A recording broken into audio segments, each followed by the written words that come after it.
Hello guys, I'm back here due to popular demand by this group right here, asking me how you perform the Spider-Man.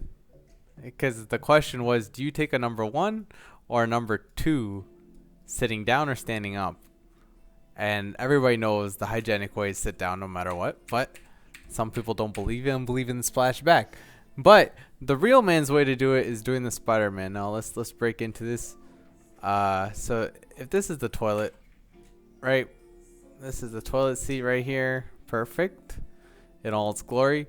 Now, for the Spider-Man to occur, you're going to need at least a support beam going maybe at the top, maybe from the side, right? So as long as there's a support beam there, that's all good. Now you're just going to want to shimmy on the support beam just so that you're hanging off of it like legs crisscrossed applesauce right there. Arms swinging around like that. Now we'll just draw your penis. Your penis is going to be pointing downwards, okay?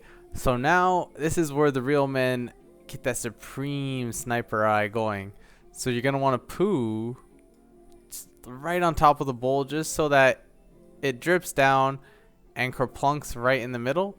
And for your pee, you're just going to want to hit it off of this one. But you want the degree over here. This is going to be a 45 degree angle. And the P basically is going to work like this. So it's going to go dot, dot, dot, smack here, and then it'll drip down over time.